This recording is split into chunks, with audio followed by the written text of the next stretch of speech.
తెలంగాణలో చాలా ఘోరాలు జరుగుతున్నాయి. గ్రూప్ 1 విద్యార్థులు ఏడుస్తున్నారు, దిక్కులేని పరిస్థితిలో ఉన్నారు. వీళ్ళు బీఆర్ఎస్ వాళ్ళేమో రథోత్సవ సభ అంటారు, బీజేపీ వాళ్ళేమో మా అధ్యక్షుడు లేడు మేమెందుకు మాట్లాడాలంటారు, పట్టించుకోరు. కాంగ్రెస్ తప్పు చేసింది వాళ్ళు మాట్లాడరు. ఇట్లాంటప్పుడు ఎవరు పట్టించుకోవాలి? కేంద్ర ప్రభుత్వం పట్టించుకోవాలి. బికాజ్ వాళ్ళకి రైట్ ఉంది, ఒక కాన్స్టిట్యూషన్ హోదాలో ప్రధానమంత్రికి రైట్ ఉంది. ఇక్కడ ఏం జరుగుతుందో కేంద్ర ప్రభుత్వము ఈ గ్రూప్ 1 మీద దమ్ములుంటే సిబిఐ ఎంక్వైరీ చేయించచ్చు. మోడీ తలుచుకుంటే సిబిఐ ఎంక్వైరీ చేయించచ్చు గ్రూప్ 1 మీద. కానీ ఎందుకు వేస్తలేరు? బీజేపీ వాళ్ళు అక్కడ హైకమాండ్ కి తీసుకపోవట్లే ఇష్యూ. అంటే ఇక్కడ నీకు ఏమర్థమైంది? కేంద్రంలో ఎలా ఉన్నప్పటికీ రాష్ట్రంలో సిండికేట్ పాలిటిక్స్ నడుస్తున్నాయి. BJP BRS B² B into B B² B+B 2B మనం మాట్లాడుకోవాలంటే. అండ్ అట్లాగే బీఆర్ఎస్ ప్లస్ బీజేపీ మధ్యలో కాంగ్రెస్. ఇడ అందరు కోవట్లే, అందరూ డైవర్ట్లే, అందరు ఒకటే. అందుకే ఈ 3 పార్టీలు కూడా గ్రూప్ 1 విషయంలో వేలు పెడతలేదు. ఆల్రెడీ కాంగ్రెస్ స్కామ్ చేసింది. ఇరు పార్టీలు మాట్లాడరు. మరి ఈ విషయాన్ని వీళ్ళు స్ట్రాంగ్ గా బండి సంజయ్ గారు కానీ, కిషన్ రెడ్డి గారు కానీ, రఘునందన్ రావు గారు కానీ, ధర్మపురి అరవింద్ గారు కానీ, పొద్దున్న లేస్తే మా ధర్మపురి అరవింద్ గారు ప్రతి దానికి చిన్న విషయాన్ని కూడా ఆయన ఏడీ ఛానల్లో పెడతారే. డెఫినెట్ గా ధర్మపురి అరవింద్ గారి మీద గౌరవం ఉన్నది.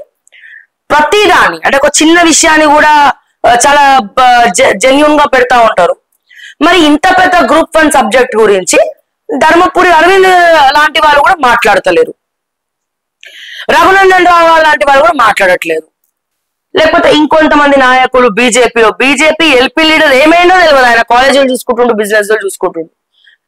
సో ఇట్లా అంటే దీన్ని మేము ఏమనుకోవాలి? సిండికేట్ పాలిటిక్స్ అనుకోవాలా? ఏమనుకోవాలి? ఏ రకంగా ఇవన్నీ కూడా చూడాలి. రాష్ట్రంలో మరి ఇంకో కొత్త పార్టీకి తెరలేపుతున్నారా? ముందు మీరు ఇట్లనే వదిలేస్తే నిరుద్యోగులంతా కలిసి ఒక కొత్త పార్టీ అనౌన్స్ చేస్తారు. అప్పుడేం చేస్తారు? ప్రతిసారి డబ్బులతోటి గేమ్ ఆడలేదు కదా. అప్పుడప్పుడు బుర్ర కూడా కావాలి, బుర్ర కూడా వాడాలి. మరి అన్ని గ్రూప్ 1 కి ప్రిపేర్ అయ్యి గ్రూప్ 2 కై గ్రూప్ 3 కై ప్రిపేర్ అయినటువంటి ఆ నిరుద్యోగులంతా ఒక్క దగ్గర వస్తే, ఒక పార్టీలో వస్తే ఎన్ని బ్రెయిన్స్ ఉంటాయి అందులో చాకచక్యంగా ఆలోచించడానికి. ఆ బ్రెయిన్ కేసీఆర్ ని మించిపోతుంది, మోడీని మించిపోతుంది. ఇటు రేవంత్ రెడ్డి కాంగ్రెస్ వాళ్ళ రాహుల్ గాంధీని మించిపోతుంది. అంటే వాళ్ళు కాన్స్టిట్యూషన్ చదివి, రాజ్యాంగం చదివి, హిస్టరీ చదివి, బయట దేశాల గురించి చదివి, చరిత్ర చదివి, లెక్కలు చదివి, అన్ని సబ్జెక్ట్స్ వాళ్ళు చదివి ఆరి తేరుంటారు. 10 సంవత్సరాల నుంచి ప్రిపేర్ అవుతున్నారు. అండ్ అట్లాగే ఈ 10 సంవత్సరాల నుంచి మీరు రాజకీయాలు కూడా చూసినారు. మరి వాళ్ళందరూ ఏకతాటిపైకి వచ్చి ఒక పార్టీ పెట్టింది అనుకో, నాలాంటి వాళ్ళు ఎవరో అంటారు, ఇగో ఇట్లా అయ్యే ముచ్చట కాదు, వీళ్ళ ముగ్గురు కూడా వస్తలేరు, ఒక పార్టీ పెడదాం నడవండి అంటాం. వాళ్ళందరూ వస్తారు, పార్టీ పెడతాం. అప్పుడు మీ పరిస్థితి ఏంది? మీరు ఆలోచించాలి. జయప్రకాష్ నారాయణ లాంటి వాళ్ళు ఇటువంటి పరిస్థితిలో లోక్ సత్తా పార్టీ పెట్టి ఆయన సత్తా ఏందో చూపించారు. అంటే ఎడ్యుకేషన్ వైపు అందరూ కూడా మొగ్గు చూపించి ఏ పార్టీ రాదు అనుకునే టైంలో జయప్రకాష్ నారాయణ గారు పార్టీ పెట్టారు. మరి తర్వాత ఏమైందో, ఆయన పార్టీ ఎందుకు తీసేసిండో అది సెకండరీ. తీసేసిండా, ఎవరితో పొత్తు పెట్టుకుండా నమ్మి అది నడపలేకపోయిండా పక్కన పెడితే, ఇక్కడ లోక్ సత్తా ఇప్పుడు కూడా ఉండుంటే నో డౌట్ మంచిగా అధికారంలోకి వచ్చేదేమో. ఆయన స్ట్రాటజికల్ గా ఆలోచించుంటే, తట్టుకొని నిలబడి ఉంటే. ఇంకా అంత ఈజీ కాదు కదా. లోక్ సత్తా నుంచి చాలా మంది గెలుచుకున్నారు కదా, మంచి టఫ్ కాంపిటీషన్ ఇచ్చింది కదా లోక్ సత్తా. అప్పుడు నేను ఇంకా చదువుకుంటున్నా, 10th క్లాసో ఇంటర్ చదువుతున్నా నేను. ఓకే, కానీ చెప్తా ఉన్నా అంటే ఒక్కసారి యూత్ మొత్తము జయప్రకాష్ నారాయణ దిక్కు లాంటి వాళ్ళ దిక్కు టర్న్ అయిపోయింది యువత మొత్తం కూడా. సో లోక్ సత్తా ఇది మీ సత్తా అని చెప్పి టర్న్ అయిపోయింది. అంటే చెప్పలేమండి, ఈ రాజకీయ నాయకులు ఈ సిండికేట్ పాలిటిక్స్ మీద వెక్స్ అయిపోయి ఫ్రస్ట్రేషన్ వచ్చి మరి ఎవడో ఒకడు మాలాంటి వాళ్ళు ఇంకోళ్ళు వద్దు కొత్త పార్టీ పెడదాము, వీళ్ళకి ఇట్లా కాదు, పార్టీ పెట్టి చూపిస్తే బుద్ధి వస్తుందని చెప్పి. డబ్బులు అవసరం లేదండి, అన్ని సార్లు డబ్బులు అక్కర్లే. ఆ పార్టీ రిజిస్ట్రేషన్ కి మా అంటే 2-3 లక్షలు ఖర్చు అవుతుంది. ఆ పాంప్లెట్లకు దానికో మేము కూడా ఎవరో ఒక స్పాన్సర్లను ఎత్తుక్కుంటాం. కంపెనీ ఎవడో ఒకడు ఇస్తాడు. పుణ్యాత్ములు ఉంటారు, ఈ చెడదొబ్బేటోళ్ళు ఉంటారు, పుణ్యాత్ములు కూడా ఉంటారు, ఇచ్చేటోళ్ళు కూడా ఉంటారు, యువత కోసం ఖర్చు పెట్టేటోళ్ళు ఉంటారు, ఎన్ఆర్ఐలు ఉంటారు. ఎక్కడి నుంచి అన్నది ఏవచ్చండి? సంకల్పం గొప్పదైతే మొండి పట్టుదల అనేది ఉంటే ఏదైనా సాధించచ్చు. ఇప్పుడు కేసీఆర్ పార్టీ పెట్టినప్పుడు 2001 కేసీఆర్కి ఏమైనా ఉన్నాయా అండి పైసలు పార్టీ పెట్టడానికి? ఏం లేవు. కెప్టెన్ లక్ష్మీకాంతరావు గారు ఆధ్వర్యంలో ఖర్చు పెట్టిండు పైసలు. అట్లా డబ్బులు ఉన్న వాళ్ళందరూ కూడా కేసీఆర్ కి సహాయం చేశారు. అంటే ఇగో పార్టీ కోసం ఇగో ఇది తీసుకో అని 2001 లో కేసీఆర్ అనే ఒక వ్యక్తి పార్టీ పెడితే అందరు నవ్విండ్రు. కానీ అదే 2014 లో that is KCR, great KCR అంటారు. ఇప్పటి కూడా ఆ కేసీఆర్ అనే పదం 3 అక్షరాలు తెలంగాణ మట్టిలా, గాలిలా, చెట్టు మీద ఆ పేరు చెలపలేరు ఎవరు కూడా. ఇక కేసీఆర్ తర్వాత ఆ పార్టీని ఎవరు చూసుకుంటాడా ఏంటనేది సెకండరీ. కానీ కేసీఆర్ ఉన్నంత వరకు కేసీఆర్ ముఖమే చూస్తారు పబ్లిక్, వేరే ఎవరు ముఖం చూడరు. కేటీఆర్ వచ్చినా చూడడు, హరీష్ వచ్చినా చూడడు, కవిత వచ్చినా చూడడు.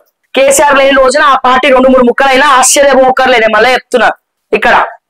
సో అందుకే చెప్తున్నా 2001 లో టిఆర్ఎస్ పార్టీ పెట్టినప్పుడు 1 రూపాయి కూడా లేదు. మరి అందరు చందాలు వేసుకొని నడిపించినారు. 10 సంవత్సరాల తర్వాత పార్టీ గ్రాఫ్ పెరిగింది. అధికారంలోకి వచ్చినాక ఇప్పుడు వాళ్ళు సెటిల్ డౌన్ అయినారు. దేశం మొత్తం కూడా ఫండింగ్ చేసేంత ఎదిగినరిగా. మరి కొత్త పార్టీ పెడితే చులకన చూడాల్సిన అవసరం లేదు. 5 ఏళ్ళు చాలు ఆ పార్టీని అభివృద్ధి చేయడానికి. ఒక 10 మంది ఒక్కరు గెలిచినా చాలు. కొత్త పార్టీ పెట్టి ఆ పార్టీ నుండి ఒక్కరు గెలిచినా చాలు. కార్పొరేటర్లు, జిహెచ్ఎంసీ నుంచి, మున్సిపల్ నుంచి, సర్పంచుల దగ్గర నుంచి, కింది స్థాయి నుంచి పై స్థాయి వరకు. అంతెందుకండి, ఆమ్ ఆద్మీ పార్టీ చీపుర్ని పట్టుకొని అవినీతిని ఊడ్చేస్తాం అన్నది. ఇప్పుడు మళ్ళా కవితతో చేతులు కలపాలి ఎటో పోయింది అనుకో పార్టీ. కానీ చాప కింద నీరులాగా విస్తరించింది. అది చాప కింద నీరులాగా ఆమ్ ఆద్మీ పార్టీ విస్తరించింది. కార్పొరేషన్లు, లోకల్ ఎన్నికలు, మళ్ళీ ముఖ్యమంత్రి పీఠం ఢిల్లీలో గెలిచింది, ఆ తర్వాత వేరే పంజాబ్ లో గెలిచింది. ఇట్లా ఎవరిని కూడా తక్కువ అంచనా వేయడానికి లేదు. నేను ఇదే ముఖ్యమంత్రి రేవంత్ రెడ్డి గారికి చెప్తా ఉన్నా, బీఆర్ఎస్ వర్కింగ్ ప్రెసిడెంట్ కేటీఆర్ కి, అధ్యక్ష వర్యులు కేసీఆర్ కి, హరీష్ రావు గారికి చెప్తా ఉన్నా, ఇటు బీజేపీ నుండి బండి సంజయ్ గారికి, అలాగే కిషన్ రెడ్డి గారికి, ధర్మపురి అరవింద్ గారికి, రఘునందన్ రావు గారికి, ఈటల రాజేందర్ గారికి చెప్తా ఉన్నా, ఎన్ని రోజులు చేస్తారండి రాజకీయాలు? యువశక్తికి, యువతకు మీరు తట్టుకొని నిలబడతారా? ఎన్నిసార్లు మీ ముఖాలే చూసి పబ్లిక్ కి బోర్ కొడుతుంది. కొత్తదనం కావాలనుకుంటున్నారు. కొత్తదనం ఏముంది? మా పబ్లిక్ మీరు పైసలు ఇస్తే మీరే కదా తీసుకుంటారు, ఓట్లేమో మా విద్యార్థులకు వేస్తారు. ఇంకా కూడా మీరు కదిలి రాకపోతే జరిగేది అదే అని ఎస్ బరాబర్. మీరు ఇంకా కూడా కదిలి రాకపోతే నేను బీజేపీకి చెప్తా ఉన్నా, లోకల్ తెలంగాణ బీజేపీకి చెప్తా ఉన్నా. సో డెఫినెట్ గా ఈ విషయం పైన నేషనల్ బీజేపీ కూడా రాస్తాం, లేఖ ట్వీట్ చేస్తాం, లేఖ రాస్తాం, అన్ని చేస్తాం. మోడీకి గాని, అమిత్ షాకి గాని మీకున్న లింకులు మీకుంటే మాకున్న లింకులు మాకున్నాయి, బరాబర్ రాస్తాం. ఇక్కడ తెలంగాణలో బీజేపీ చచ్చిపోయింది సార్, ఎవరు పట్టించుకుంటలేడు.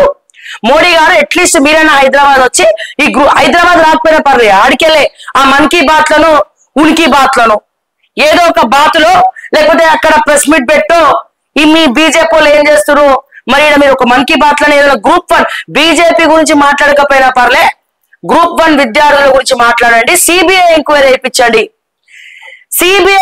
వేయించండి ఇక్కడ అని చెప్పి లెటర్ రాస్తాం. ఎవడు ఆపుతాడు లెటరు? ఎవడు ఆపలేడు. ఆపగలుగుతారా? ఇక ఆ లెటర్ చూసినాక కూడా మోడీ చెప్పకపోతే ఇక యూత్ కి కూడా ఏ యువత వలనైతే, ఏ సోషల్ మీడియా వలనైతే మోడీ వేవ్ అనేది ఉందో క్రమక్రమంగా తెలంగాణలో యువతకు కూడా మోడీ మీద ప్రేమ తగ్గిపోతుంది. మళ్ళా చెప్తున్నా, నా మొండితనం ఏందో, నా పెంకితనం ఏందో, నేను అన్నిటికీ రెడీ ఉన్నా అని చెప్పి కూడా చాలాసార్లు చెప్పిన.